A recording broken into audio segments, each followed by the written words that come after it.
Assalamualaikum warahmatullahi wabarakatuh. Baiklah teman-teman semua, perkenalkan saya mahasiswa Pasca Sarjana Universitas Saburai Bandar Lampung. Nama saya Isnan El Masara.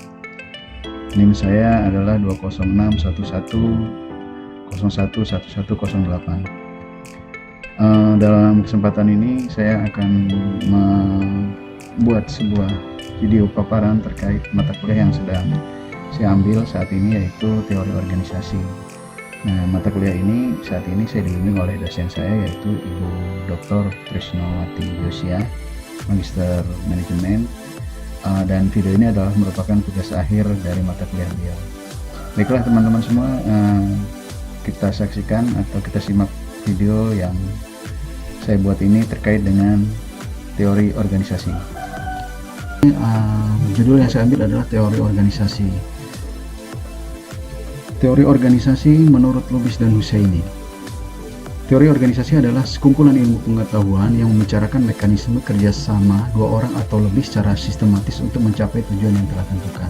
Jadi teori organisasi ini adalah menurut Lubis dan Husseini adalah ilmu pengetahuan yang digunakan di dalam sebuah organisasi, yang digunakan oleh dua orang atau lebih ya untuk bekerja sama.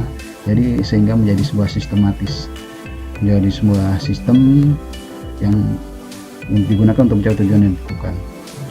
Sedangkan menurut Stephen P. Robbins, teori organisasi menjelaskan bagaimana organisasi sebenarnya distruktur dan menawarkan tentang bagaimana organisasi bisa dikonstruksi guna meningkatkan keefektifan organisasi. Jadi maksudnya menurut Stephen P. Robbins adalah dengan adanya teori organisasi, organisasi itu bisa disusun, distruktur ya, disusun dan menjadi sebuah susunan atau dikonstruksi sehingga pencapaian tujuan itu menjadi lebih efektif. Baik, berikutnya dari pengertian teori dan organisasi maka dapat dipahami bahwa definisi teori organisasi berfungsi menjelaskan kegiatan dan dinamika kerjasama organisasi dan memberikan tuntunan dalam pengambilan keputusan berdasarkan prediksi akibat pengambilan keputusan tersebut.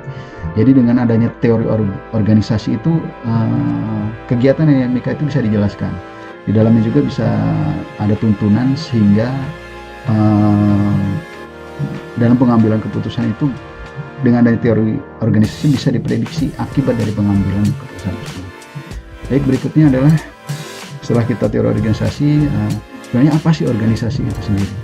Jadi organisasi menurut saya adalah di mana orang-orang secara terus-menerus mengembangkan kapasitasnya guna menciptakan hasil yang benar-benar mereka inginkan, di mana pola-pola berpikir baru dan berkembang dipupuk.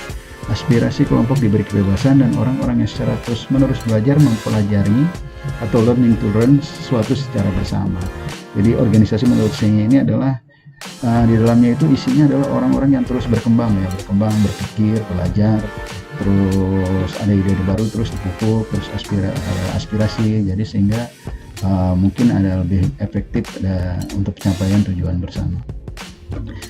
Sedangkan menurut Burki dan Perry, organisasi adalah sebuah kesatuan terdiri dari sekelompok orang yang bertindak secara bersama-sama dalam rangka mencapai tujuan bersama. Wah, ini lebih sederhana ya. Jadi organisasi adalah sekelompok orang yang bertindak bersama-sama dalam rangka mencapai tujuan bersama. Ini lebih sederhana menurut Burki dan Perry.